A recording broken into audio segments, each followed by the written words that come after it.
Ladies and gentlemen, welcome to today's show. My name is Matt Morris. I am going to be your host for the day, for every day, rather. We are live right now on YouTube at Matt Morris TV and on Rumble at Matt Morris TV. Ladies and gentlemen, today, this is going to be sort of a wombo combo episode here because we have not one, but 5 different massive breaking news topics to break down tonight.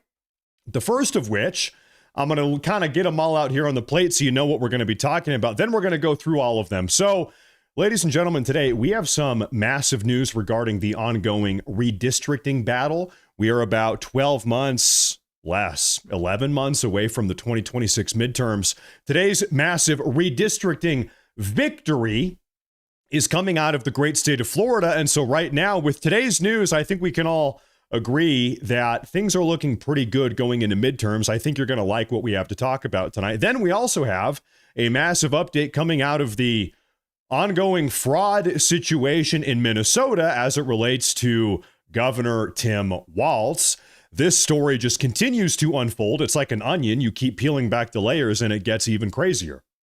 We also have a pretty big update regarding Democrat Senator Mark Kelly and the current situation with the seditious six. Hakeem Jeffries today, who's the Democrat House Minority Leader, issued what is really a pretty crazy threat to Donald Trump and everyone in his administration and also all of his supporters. And this all kind of ties back to the seditious six situation. So we're going to talk about that. Then also there is a massive expose. It's going viral right now all across the internet as it relates to the H-1B visa scam. And it is a scam. So we're going to take a look at that. And then also we have a massive update pertaining to Trump's sort of new approach to immigration. So today we are going to be all over the place. We have a lot to talk about today. Before we get into it, I want to say thank you everybody for tuning in. Please make sure to like and to subscribe. This is a one-man operation. I don't have a production crew or a writing staff or a team. Nobody's in my ear telling me what to say. It's just me, and I put it all together, and I have you guys. So if you support, if you like, subscribe, follow, whatever, it really does help a lot. But that's enough jib-jab.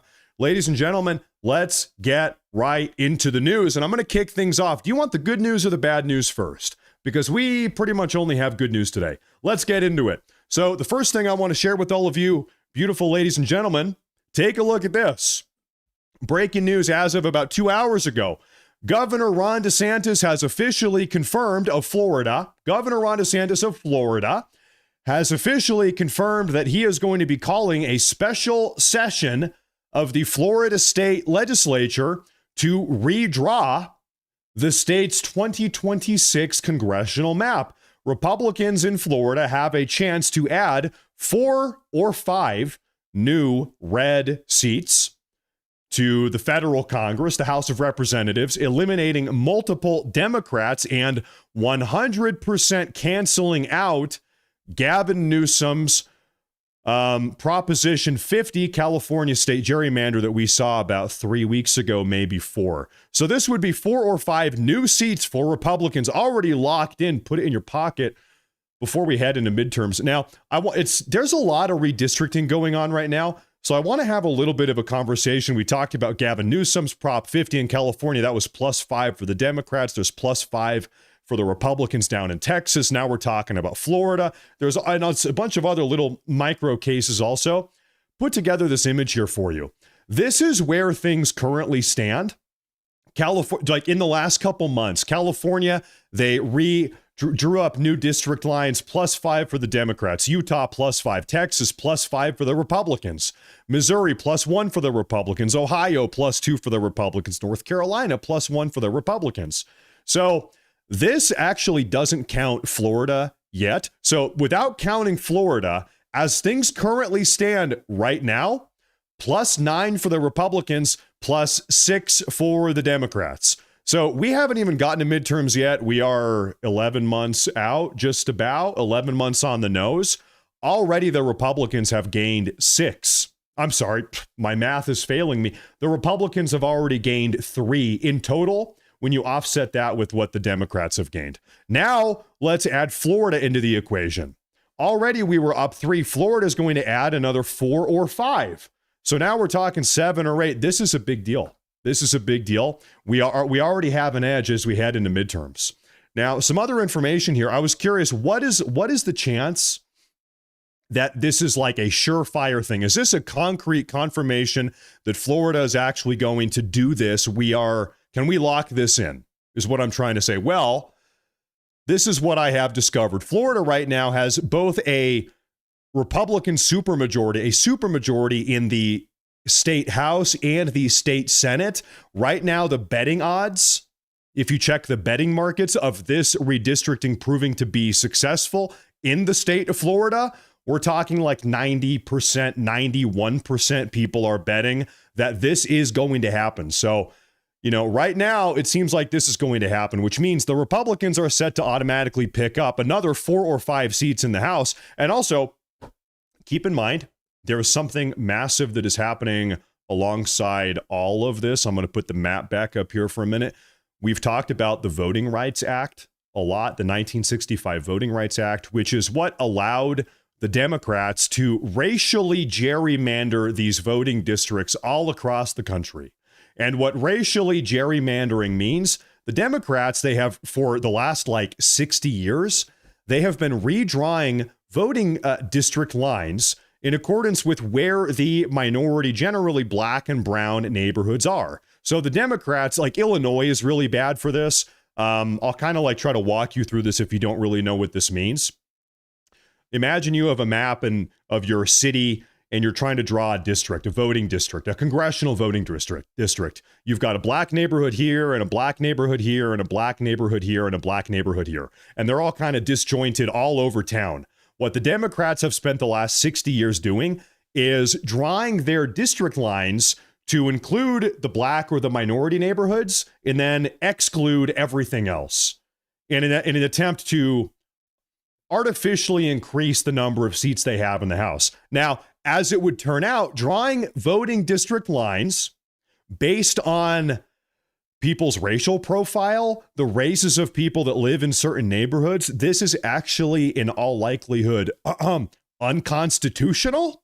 And so the Supreme Court is going to be looking at this. I looked into this before I went live with today's broadcast. At some point before the summer of 2026. So within the next 6 months, during this Supreme Court session, the Supreme Court is going to issue a definitive ruling, a constitutional interpretation of the constitutionality of all of this racial gerrymandering. Now, why am I talking about this? Who cares? Why is this a big deal? Well, ladies and gentlemen, if the Supreme Court tosses out racial gerrymandering, and by the way, it seems like they will. They probably will. The betting odds are that they will. The Democrats, before the 2026 midterms, are set to lose an additional 19 congressional House seats. So we're talking about +3 here, another +4 or 5 from Florida. Listen, that's peanuts. That's nothing compared to what we're talking about with this potential Supreme Court ruling, which we're going to have in the next 6 months. So we might be in a case, listen, midterms, this 2026 midterm cycle, just by nature of redistricting and the Supreme Court tossing out racial gerrymandering, we might end up in a situation where, I did the numbers on this, where the Republicans have around 240 seats in the House, and the Democrats are left with 195. Republicans 240, Democrats 195. Right now, it's much closer. There's like a 7 or 8 point split, something like that. We might very possibly have a 40, 45, or 50 House seat split after this season's midterms have come and gone. So really pretty amazing things are happening right now. So this is just yet another victory in this battle of redistricting. And California, obviously, they just did their +5 Proposition 50. But folks, we have a lot to talk about today. Like I said, we have a huge update regarding the fraud in Minnesota and everyone's favorite nincompoop. President Trump would use a different word. Maybe I'm not in the mood to, no, I will. He's retarded. Sorry. He's seriously retarded, as President Trump said the other day. Now, we got the news today that Treasury Secretary Scott Bessent is now launching an investigation into Tim Walz personally, specifically, and all of this, how he has been recklessly allowing tax dollars to go to Somalian terror groups, Al-Shabaab. As an example, Treasury Secretary Scott Bessent, he issues a quote here, a statement. He says, "We are acting fast to ensure Americans' taxes are not funding acts of global terror. We will share our findings as our investigation continues." So now the federal Treasury is looking into this. Scott Bessent is deep diving this. Yeah, there they are. Ladies and gentlemen, if you have been paying federal taxes, this is where some portion of your federal tax money has been going. It's been going to jihadist groups in Somalia. Now, we also have a little supplemental report. Like I said, there's just more and more and more information continues to come out and hit the timeline as it pertains to this Minnesota fraud, these Somalian fraud rings, Governor Tim Walz involvement in the fraud. So take a look at this. But with loose rules, it led to widespread fraud. And you can see there, balloon in federal payments headed to Minneapolis to north of $100 million in just a few years. 6 of the people charged in that fraud, members of the Somali community. Oh, really? And then perhaps the most egregious and offensive of all, the autism scam, where a woman in the Somali community has been accused of recruiting children for therapy that they did not need, driving a surge in Medicaid claims. Look at the screen. Look at the numbers. Look at the explosion of federal. 2018, this is Minnesota's federally funded autism program for children. Put this up on the big screen. In 2018, this is just, 7 years ago? They were spending like maybe $5 million on autism per year. Now they're spending over $400 million. 7-year difference. $5 million per year, maybe $2 or $3 million, up to $410 or $420 million per year. Yeah, ladies and gentlemen, those are the Somalians for you. There's your Somalian fraud ring right there. That would be it. Federal dollars on the backs of fake autism. Now, the Times points out all this raises broader questions about the sustainability of Minnesota's not Somalian, but Scandinavian modeled system. That's a robust safety net bankrolled by high taxes.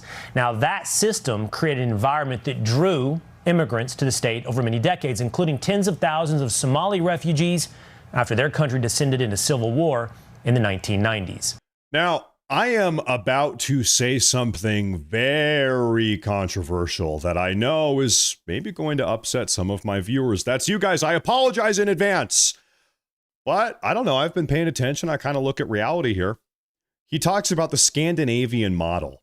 You know, I think a lot of people would call a lot of these Scandinavian, most certainly a lot of the European countries, Germany to a certain extent, Sweden, Norway, Finland, Denmark, the Netherlands, they have these more socialist models. You can maybe even call them socialist countries. You can also look at Japan or Taiwan or South Korea. At a minimum, they have way more socialist sort of policies than we have here in the United States.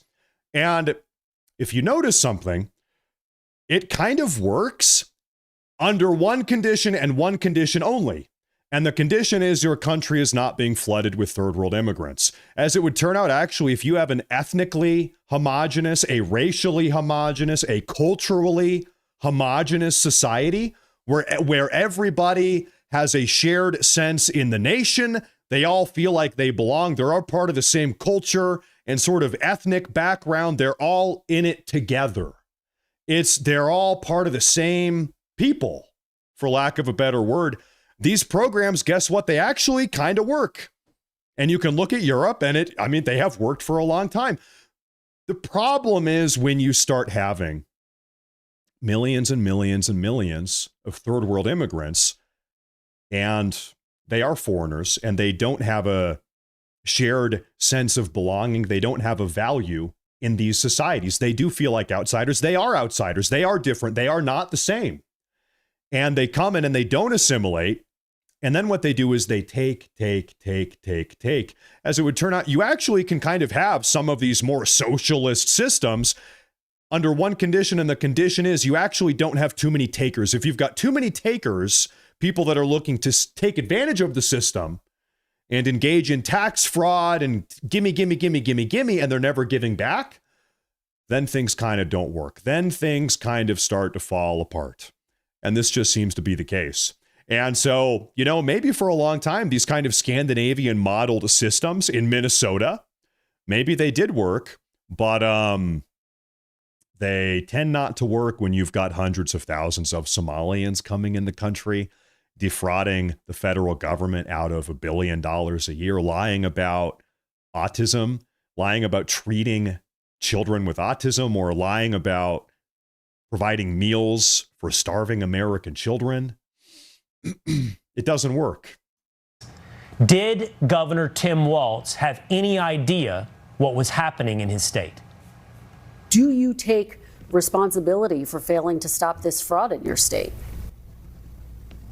Well, certainly I take responsibility for putting people in jail. Governors don't get to just talk theoretically. We have to solve problems. And I will note, it's not just Somalis. Minnesota is a generous state. Minnesota is a prosperous state, a well-run state. We're AAA bond rated, but that attracts criminals. Those people are going to jail. We're doing everything we can. But to demonize an entire community on the actions of a few, it's lazy.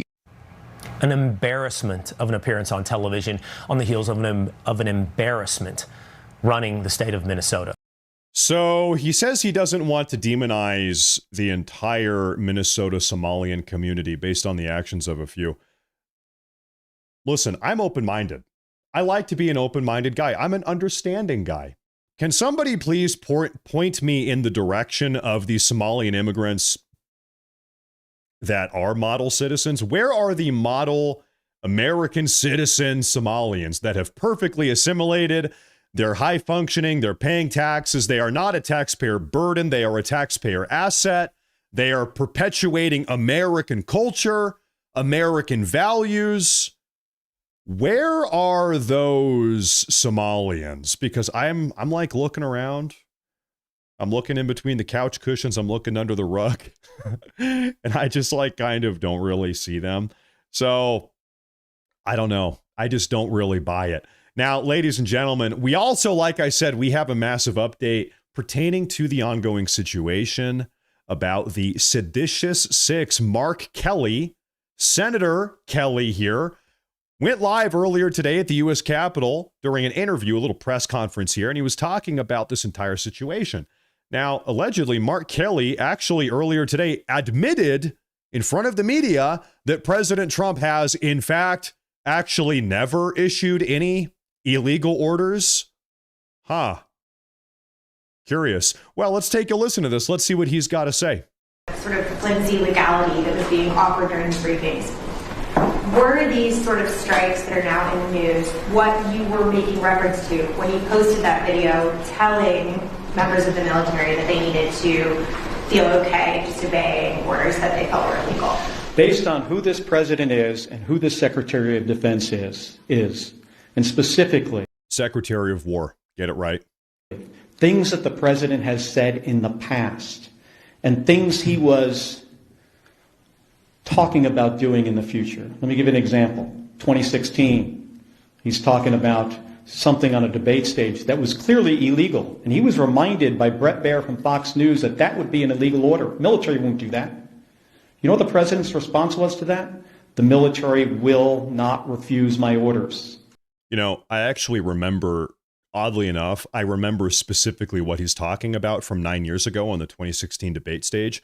President Trump said he's not opposed to waterboarding terrorists. If you rewind back to the 2016 debate stage, he was asked what his thoughts are on waterboarding. He said, I actually don't really have a problem with waterboarding terrorists. And so that is his best example of an illegal order that President Trump has given at the time he wasn't even president. He was a candidate on the debate stage. This is what he can come up with, an example of an illegal order 9 years ago when he wasn't even a politician. He wasn't even president. Okay. Implying that even if they are illegal, they will not refuse them. He's also talked about shooting protesters in the legs. Then he's talking about deploying more troops to American cities and using those cities as training grounds. Do you know what that means? That means using the American people for the military to train on.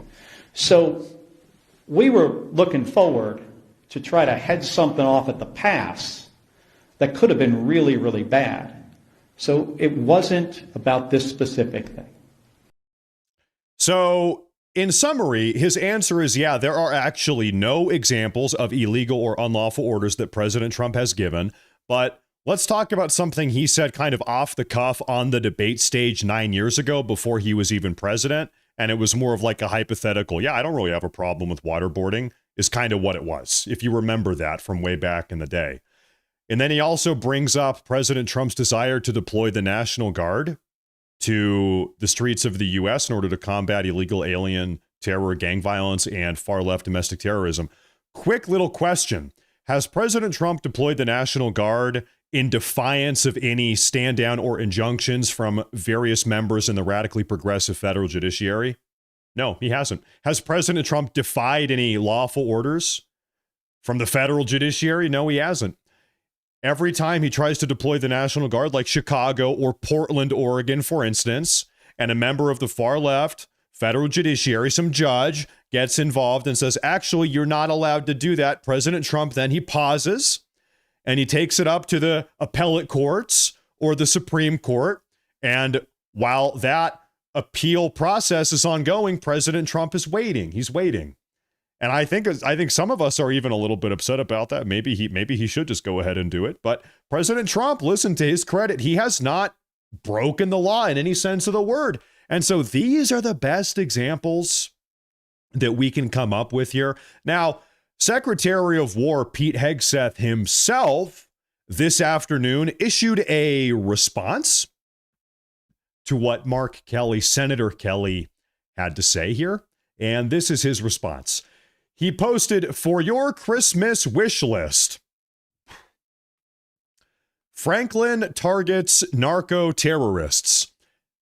And this is an image of Franklin the Turtle, the famous children's book, with what looks like an RPG, a rocket-propelled grenade launcher, standing on the side of a helicopter, blasting narco trafficking boats as they're smuggling drugs. So this is Pete Hegseth's official response. Obviously, he's not too concerned. He's not really taking this situation that seriously. Yesterday, he said, yeah, listen, we're just going to keep on blowing up narco boats. Yeah, listen, Democrats, I've heard all the complaining. I've heard all the whining, but here's the deal. I hate to break it to you. We're just going to keep on blowing up narco traffickers, and there's nothing you can do about it. Now, that said, Hakeem Jeffries, everybody calls him Timu Obama, Dollar Store Obama. Look at this guy. Get a load of this guy. He came out this afternoon, a couple hours ago, and he issued a very curious statement as it relates to this. Really a threat. He issued a threat. And everybody tuning into today's broadcast, I want you to pay attention. This is exactly what they want to do. Pay attention, take him seriously, let it play. One thing that should be clear to all of these Republican extremists and sycophants and the people who are either actively involved in corruption, violating the law, engaged in extrajudicial activity, is that the statute of limitations for any crimes being committed now 5 years. It will extend well beyond the end of the Trump administration. So what is that? What is that? This is one of the highest ranking Democrats in the nation. He's the Democrat House Minority Leader, Hakeem Jeffries. He came out here today and issued a public message to the nation that if you are a Trump collaborator, if you are helping support Trump or push forward his agenda, his America First agenda, excuse me, just keep in mind, the statute of limitations for your crimes is what he says. Crimes is 5 years. Now, what does this mean? Well, we actually saw this during the Biden era. What we saw for 4 years during the Biden era was every single person in this country that tried to help or even vote, not let alone members of the Trump administration, Trump loyalists, Peter Navarro, Steve Bannon, whatever, you know, the entire list. Not just Trump members of the cabinet or the administration, but also voters, like everyday voters. They were criminally pursuing. They weaponized the justice system. They used the CIA and the FBI. We know about Operation Arctic Frost. They were keeping tabs on tapping people's phones. Diehard Trumpers monitoring their text messages and their phone calls, etc., members of Congress. And so this is, and they did that for 4 years. And so this is probably the second highest ranking Democrat in the country right now, right behind Chuck Schumer, I would say. He's the House Minority Leader, Hakeem Jeffries. He's just coming out and just saying bluntly, he's taken the mask off. If you are supporting Trump right now, the next time we are in power, the Democrats, the next time the Democrats are in power, they will hunt you down. They will try to weaponize anything they can, the legal system, etc., to punish you, to punish us. God forbid. And he's just openly talking about it. So this is insane. It's not enough that the seditious six 2 weeks ago or a week and a half ago, they try to undermine the chain of command in the military and drive a wedge between the commander-in-chief Trump and the U.S. military. It's not enough that they do that. They're encouraging sedition. They're trying to get between the chain of command structure here. But now you have Hakeem Jeffries who's saying, listen, if you collaborate with Trump, if you push his agenda, then we're coming for you next. Keep in mind, statute of limitations, 5 years. And I think we have to believe him because guess what? They already did that. They did that for 4 years during the Biden era. So there you have it. The stakes are high. The stakes have never been higher. Now, speaking, ladies and gentlemen, of stakes being high, I want to show you a video here that has been going viral, absolutely viral, for the last couple hours, the last 6 or 7 hours. This hit the airwaves. It hit the feed a couple hours ago. This is footage that they most certainly did not want to leak or go public. But this is footage from a conference in which a group called the IT Service Alliance, Empowering Local Employment, this is their Seattle chapter. They talk about, and by the way, this is a group that pretty much, this is a national group, IT Serve Alliance. Pretty much their number one policy point is to facilitate the H-1B visa process to bring more Indians specifically into the country. More H-1B visas. We need more H-1B visa Indian workers in the country. Well, this video got leaked. I'm going to put it up on the full screen here, and I want you to pay very close attention to what they are saying. This is kind of what's going on here. Pay attention. Kick the butt of Donald Trump. Kick his ass, really. Let's face it, kick him twice. Kick Trump's ass. And what did they have? What did they have? A brand new president. Real quick, I'm just taking a look at the crowd here. That's a curious number of Indians. We're in Seattle. Seattle? This is a curious number of Indians. That was full, and I don't care which side, I don't care. First of all, when Trump talks about anti-immigrant, I'm always surprised. 2 out of his 3 wives were immigrants. and as it's true. And somebody recently said, you know, the joke that they make, that immigrants do all the hard work that no other person wants to do. That's what they talk about the poor wives who got married to him, that no other American would want to be with him. The fact is, Prakash mentioned it, the president is not God. The president is not making the laws in this country, though he thinks he can make laws. So remember this, when you leave this evening, when you go back home, stop worrying at night. When you panic and worry, that means you have not become a member of IT Serve. That means you don't believe in your own power. And that means you have not believed in the power of unity as an organization. And so this is, like I said, this is a collective. IT Serve Alliance is pretty much a national collective of Indians that are advocating on behalf of H-1B visas and bringing in more Indians, which is obviously the last thing we need right now. And of course, at the intro here, I mean, I'm going to play the first 10 seconds again for you. Listen up again. Kick the butt of Donald Trump. Kick his ass, really. Let's face it, kick him twice. And all the Indians are clapping. What they are talking about is collectively putting pressure on the Trump administration. We need to kick his ass, put pressure on the Trump administration to increase the cap of H-1B visas, to bring in more H-1B visas. And what do you see? By the way, this video got leaked today. It's going viral right now. You are tuning into it right this moment. Well, guess what happened earlier today? Just like earlier this afternoon, Democratic Representative Raja Krishnamurthy has reintroduced a bill to Congress to double the number of new H-1B visas issued annually every single year. Who did this again? Democratic Representative Raja Krishnamurthy. Well, that's a little bit on the nose. And so, ladies and gentlemen, let's get some background information here. Since 2005, there has been a cap, yearly annual cap, on the number of H-1B visas going out. It is 85,000 H-1B visas every single year. Now, that being said, there are 85,000 new H-1B visas going out every single year. No more, no less. That's the cap for the last 20 years. That being said, H-1B visas generally last 6 years. You're originally given a 3-year H-1B visa, but then you can reapply for a 3-year extension. That 3-year extension is pretty much always granted. So if you get one H-1B visa, pretty much they're going to be in the country for 6 years, is the way that it works.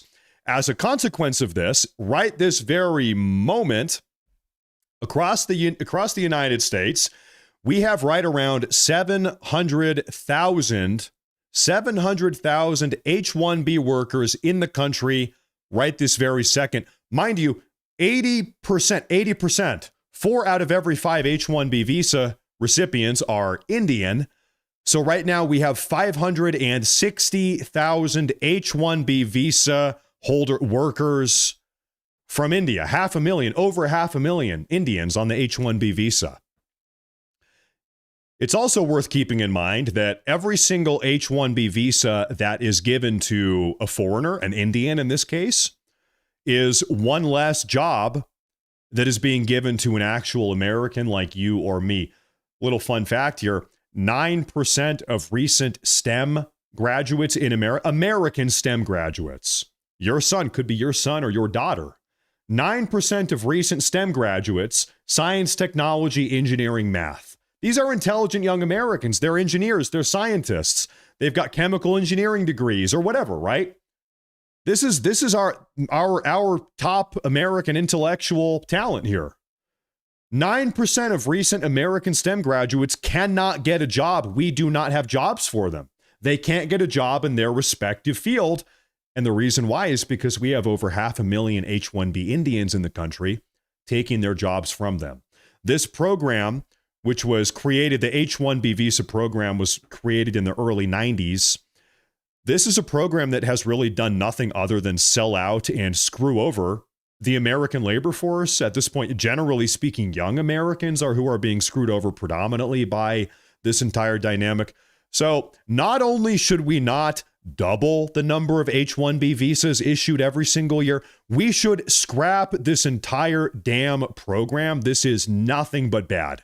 We do not need these people. They are not highly skilled. We don't need them. In fact, let me ask you, I think the H-1B visa was created in 1991. Correct me if I'm wrong. Has the country gotten worse or better since 1991? There's this notion that, well, we need these people because without their intellectual capacity, they're super smart and highly talented, we're not going to remain competitive in the global market. Have we become less or more competitive in the last 30 years after the introduction of the H-1B visa? We have become less competitive. The country is suffering. We have become less competitive. We are screwing over young Americans. And really, this is a whole cheap foreign labor program. We don't need this. Now, there's a little bit of a problem here. And some of you that are smart, you might have inferred this or put this together.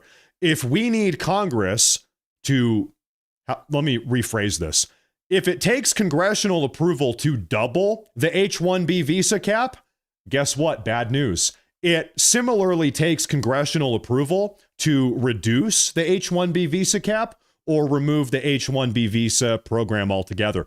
Even if President Trump wanted to snap his fingers, executive order, whatever, just get rid of the entire H-1B visa program, bad news, President Trump can't do that. This is congressionally passed legislation. He can't get rid of it. If you want to get rid of it, it's got to go through Congress. We would have to have Congress get rid of or even reduce the number of H-1B visas going out. Now, here's what President Trump can do. In fact, this is what he has done about 8 weeks ago. President Trump can attach strings to the H-1B visas themselves. So for the longest time, the H-1B visa new application fee was $4,000, $3,000, $4,000.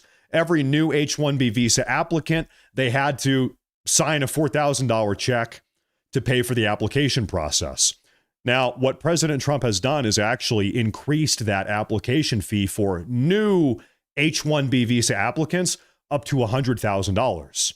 So it is correct. President Trump has not gotten rid of the H-1B visa program. I wish he could. I wish he would. I wish that was the reality in which we live. But President Trump can't do that actually without congressional approval. He has done the next best thing, perhaps.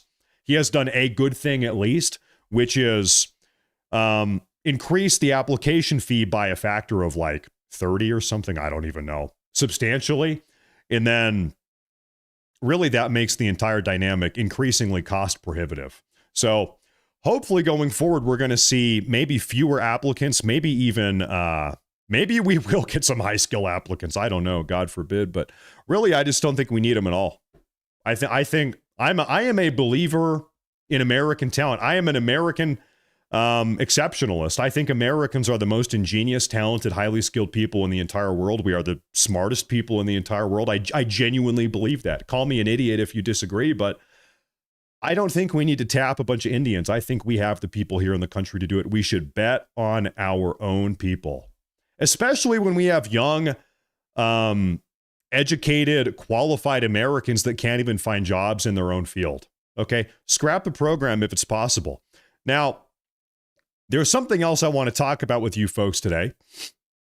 President Trump, we've been talking about this for the last 4 or 5 days. President Trump, 5 days ago, issued a big bombshell Twitter post on X and on Truth Social talking about his new plan for immigration. He's shutting down immigration from the third world.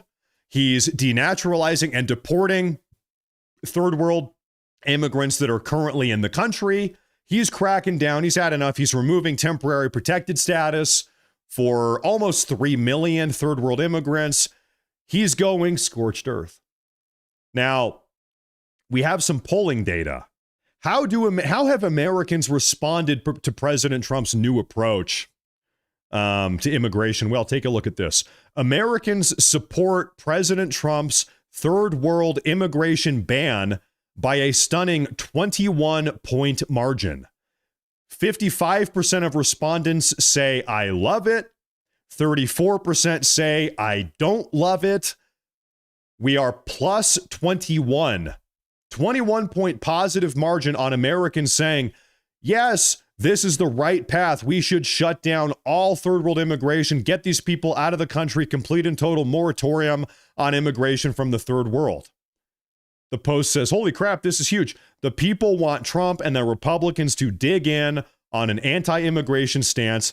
That is exactly what we want. We want massive deportations. We want more expensive H-1B visas, ideally no H-1B visas at all. We want deportations of third world incompatible immigrants. We want a total shutdown of new immigrants from the third world.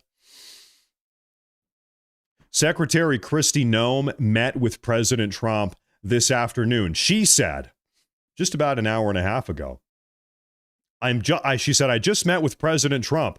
I am recommending a full travel ban on every damn country that's been flooding our nation with killers, leeches, and entitlement junkies.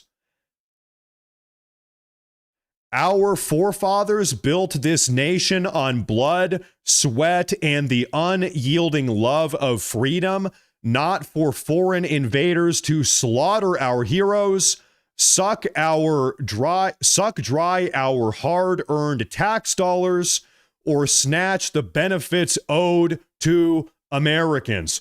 We don't want them, not one. And this is from Secretary of the Department of Homeland Security, the DHS, Kristi Noem. She just had a conversation with President Trump. So this is where things currently stand. That is the type of statement that you love to see. I love to see, at least. Now, I saw Benny Johnson posted something that I thought was actually pretty good. Take a look at this. He posted this earlier today. Joe Biden turned the United States into the third world's safety valve. We were taking, under the Biden administration, 173,000 immigrants every single month. Between legal and illegal, all of them total, 170,000 immigrants every single month. Foreign-born reached 53.3 million. 1 out of every 7 human beings in this country is an immigrant. 1 out of every 7 isn't even from America. Shocking. Astounding. Should never be the case. Goes on to say, 1 out of every 5 jobs in America is held by an immigrant. 1 out of every 5 jobs in this country is not held by 20% of the jobs. Not held by Americans. You, me, your son, your daughter, your granddaughter, your grandson. No. Some immigrant from Somalia or India. Probably India. And we have a chart here. You can see, nothing but upward movement. Obama 1, Obama 2, Trump. At least he tries to level it out here. And then this is Trump 1. And then when Biden gets in office, good Lord. To the moon, just skyrocketing. Skyrocketing. This is what we need. Immigration ban plus mass deportations equals a national recovery. True. The third world must stay in the third world. America must stay American. Now, real quick, give me a yes or no, true or false. For me, that's a true. That's a yes, true, as far as I am concerned. And then, of course, at the end of the show here, I do want to throw in a little bit of an obligatory reminder, ladies and gentlemen.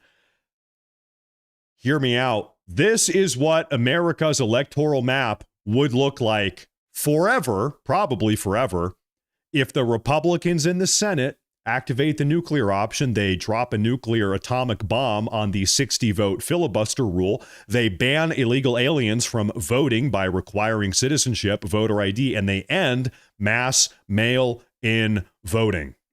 So once again, I don't know if I have any impact in this world. Once again, hey, if you are a Republican senator tuning into tonight's broadcast, I don't know if that's the case, but just in the off chance, nuke the filibuster. Reminder, nuke the filibuster. We have the capacity right now to save the country, to permanently save the country, to protect the republic from the Democrats and the far left. We have the capacity to do it right now. You should do it. Matt Morris, do you use Telegram or am I getting scammed? That's a good question, totally off topic, but I am never personally messaging any of you. No hard feelings, but there are scammers out here on the internet. So if you ever get a message from, hey, I'm Matt Morris, you got to send me your bank information, ignore it. There's scammers. Probably they're Indian, honestly. It's probably some Indian scammer pretending to be me. So I'm never going to do that. Don't worry about that. But ladies and gentlemen, at this point, I want to go ahead and take a look at some of these super chats. I want to pull these up, folks, and see what you fine, lovely ladies and gentlemen in the audience have to say about all of this. Good Lord, we've got a couple super chats here. Goodness gracious, we do. Michael Thornsberry, thank you very much, sir. Thank you for tuning in to the show. He says, Matt Morris, keep this ride going, brother. Hey, thank you. I appreciate you tuning in. Things have just been crazy with the broadcasts these days, with the videos. You guys have been tuning in more than ever, and I notice it. I appreciate it. I really sincerely appreciate it. Human to human, I appreciate that. Thank you very much, Michael. Polly Puree is tuning in again. Welcome back to the show, Polly. You are a staple of the community. Love USA says DeSantis also wants to eliminate H-1B and stop all outsourcing. Vance also is leaning towards it. I will vote J.D. Vance and Ron DeSantis 2028 within a heartbeat. Definitely J.D. Vance is going to run. Who is going to be his vice president? I don't know, but I think it's fair to say J.D. Vance is probably going to be the candidate. Listen, as long as we can keep the momentum going and not only keep the momentum going, but continue increasing the momentum exponentially. I want more and I want it faster, more. As long as we can keep that happening, I'm happy, whoever that is. Thank you very much. I appreciate that. Man, my cough is here serious tonight. I died a game. He says, listen, left, right, center doesn't matter. We just need America first. That's it. I mean, this is kind of the dynamic right now. At the moment, which side of the aisle is more America first? That's the way to look at it, because we all have our gripes with the Republican Party, with the GOP, the Republican establishment. Are they perfect? No. We've got a bunch of rhinos. We've got, you know the problems. So which side is more America first? I think that's a fair question. Well, at the moment, it's the MAGA movement. It's Team Trump. It's the Republican Party. Are they perfect? By all means, no. Now, Martin D. Turner, he says, now if we can just unseat KJB in SCOTUS via unauto penning her, that might be happening. That one is pretty far out there, but it's within the realm of possibility. I might put that at like 1 or 2%, but we talked about it the other day, but hope so. I hope so. Thank you very much. LC Olson, he says, I needed EBT for a long time. As a lifer, as people would say in the fast food cashier sphere, coming from Wyoming and Minnesota, I actually had to keep myself honest because getting benefits in Minnesota was easy. Yeah, I mean, and so this is right now why the federal government is looking to kind of like get everybody off and then have everybody reapply, because there's a lot of fraud. It should, if anybody should be getting these federal benefits, it should be actual Americans that need them, not immigrants that have illegally invaded our country from the third world. Absolutely not. If anybody should be getting them, it is the American people. But hey, that's just like my opinion. Thank you very much. I appreciate that. None of this means anything until Democrats start getting sent to prison. I will disagree insofar as we're making a lot of positive moves. So I'm not going to say that nothing means anything. I wouldn't go that far, but I will agree with you insofar as, yes, we need these people to be held accountable. A lot of these people. These saboteurs, these people on the far left that are looking to undermine and tear apart the entire republic. Yeah, we need criminal accountability. I agree as far as that goes. Thank you very much. LC Olson again, he says, I would also like to state that I'm sending super chats because I upgraded from being a cashier to a rural mail carrier, and I may qualify for EBT, but I not use it anymore as long as I can help it. First off, congratulations on the job upgrade. That's huge. That's big news. Congratulations on the job upgrade. Feels good to move up in the world. I want to say this kind of obligatorily here. You guys should always make sure that you are taken care of, your family is taken care of, your son, your daughter, your wife, your husband, your spouse, your grandkids. Take care of your own before you ever consider donating or super chatting to some talking head on the internet, whether that is me or Benny Johnson or Candace Owens, or I don't know, whoever else, right? Make sure you are taken care of. You got to take care of yourself. So never feel like, you need to super chat or do anything that you don't need to do. Take care of yourself first, sincerely, human to human. I care about you. Seriously, I do. So keep that in mind. But hey, thank you. If you do super chat, I really appreciate that. I really do. It means a lot to me. This is Uncle Sam's misguided child. He says AOC got lit up on NPR. The narrative collapsed in real time. I haven't seen that. I will look into that, and maybe we can talk about that tomorrow. I'm going to keep that in my memory banks here. Thank you very much. Thank you. Now I'm excited. Martin Turner, he says, the Seditious Six, Alyssa Slotkin, Mark Kelly, Jason Crow, Chrissy Houlihan, Chris DeLuzio, Maggie Goodlander, trying to start Civil War 2.0. Something is going on here. A lot of people were talking about a color revolution. God forbid, but it does kind of seem like that. It seems like there's a lot of moving parts here, kind of moving in tandem in the same direction. Color revolution. So I'm not going to lock that in yet. But yeah, things are getting a little bit weird, a little bit curious, don't you think? Seems a little bit coordinated. Seems a little bit premeditated. You know what I mean? Thank you very much. You're right. We need accountability. Back to that other super chat. Need accountability. Jumpy Evie says, this is why the Democrats can never hold power ever again. You know, I'm going to tell you something. I keep saying this every single day. Let's say by the end of this 4-year-long Trump administration, we have 15 million deportations in total. And a lot of people are saying, only 15 million? I wanted 50 million. I wanted 100 million. Only 15 million in 4 years? Trump, you're a failure. The Trump administration was a total failure. I wanted 50 million deportations. We only got 15.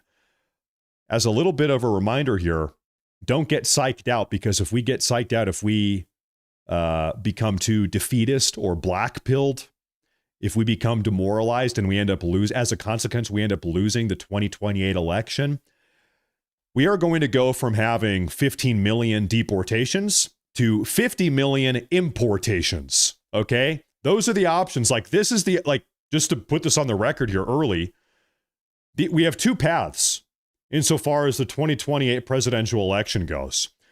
Another 15 million deportations or 25 to 50 million importations. Those are the options. So it is very important to keep that in mind. We cannot blackpill. We cannot surrender. We got to keep the momentum going. Thank you very much. I appreciate that.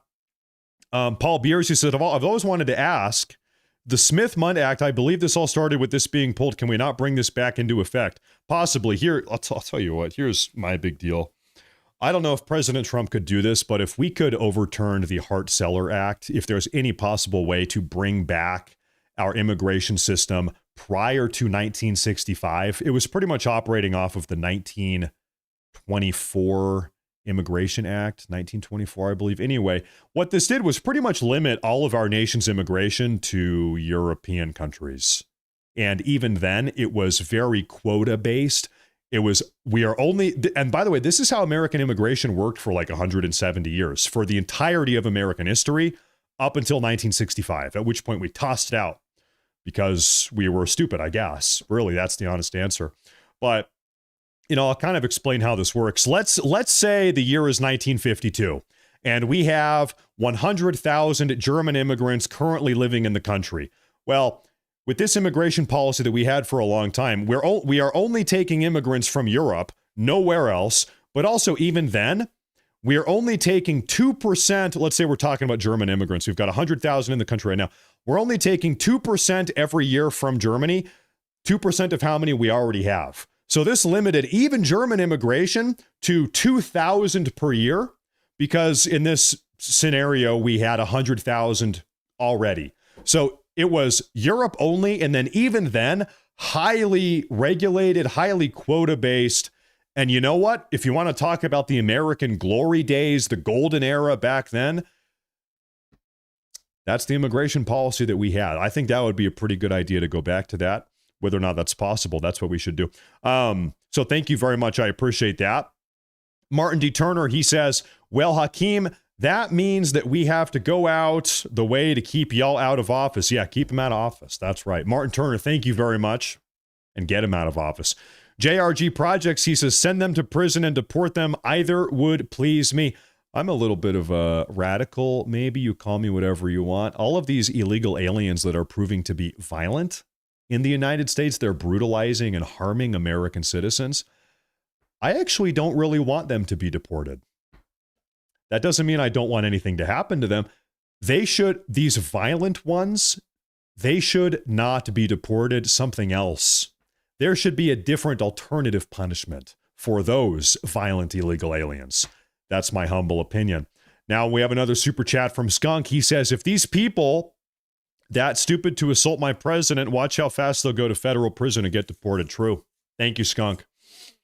Now, what do we have here? This is King Rich. He says, bro, you notice that these guys live doing nothing but working in a miserable anger of nothing and plan to even until hell. I'm not sure what that means, but I appreciate that a lot. Thank you very much for that super chat. Martin D. Turner, he says, Tata and Wiporo of India are the mob. Yeah, I'm not sure about that one either. I don't know what that means either. Thank you very much, though. I just don't know what any of this means. Tata we pupu mobungu umbaba. Yeah, I guess. Whatever the hell that means. I don't know. Thank you very much, though. I appreciate that. We have JRG Projects. He says, not only do these migrants need to be arrested and deported, but that goes to the CEOs of the businesses hiring them. Now, this is totally true, 100% on point. We need to crack down on the employers. And this is something that the Trump administration has not really been talking about. I wish they would more. They are. The Trump administration has actually cracked down. There's legal action and federal fines being levied against so far over 1,000 employers across the country. So this is true. They should be doing that. They should be doing more of it. And I wish they would talk about that more, because that's what we want to see. We want to hear about that. Cracking down on the illegal immigrants, but also the employers. Thank you very much.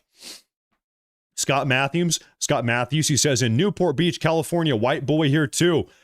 Give me a 1 in the chat if you are a white boy. Where are the white boys at? Give me a 1 for the white boys in the chat, and give me a 2 for the white girls in the chat. 1 for white boys, 2 for white girls. I want to see the white folks represent in the chat. What's up? What is up, white folks? Sean Morris, he says, if they're so good at tech, how come they have no domestically produced LLMs?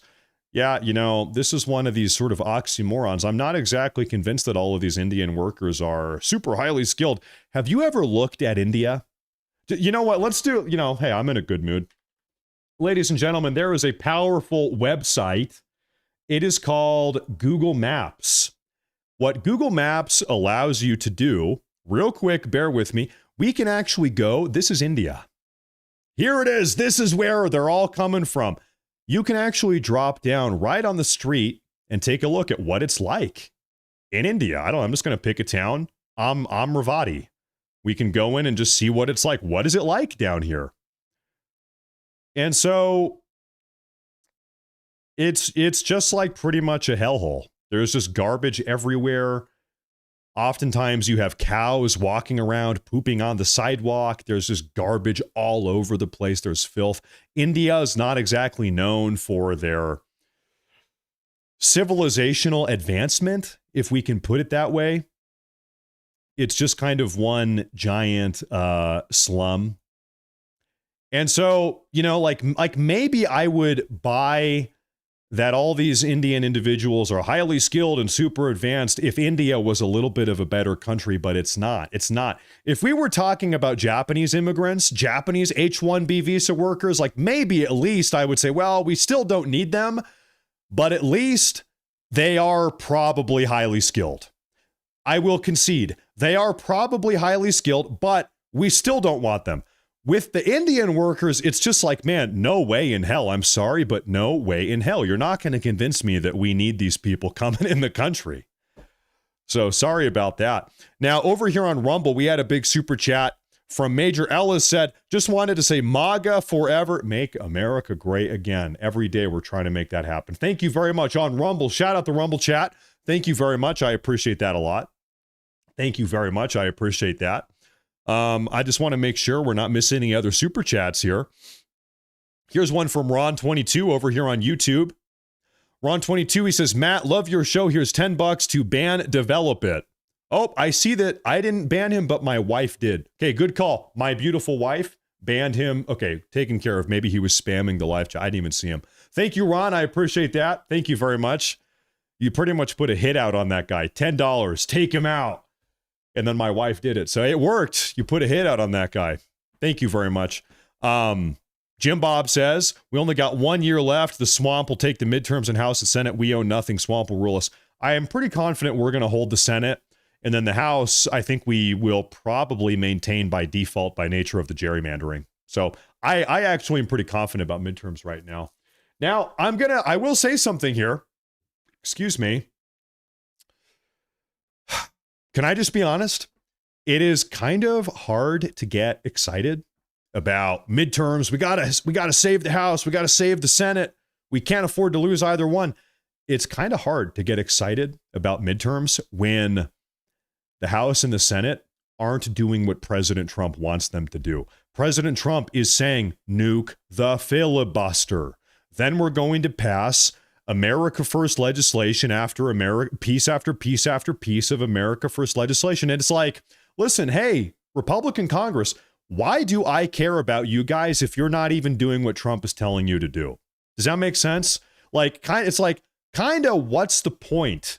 What is the point in even having Congress or having control of Congress if you guys are sitting on your ass not even doing anything?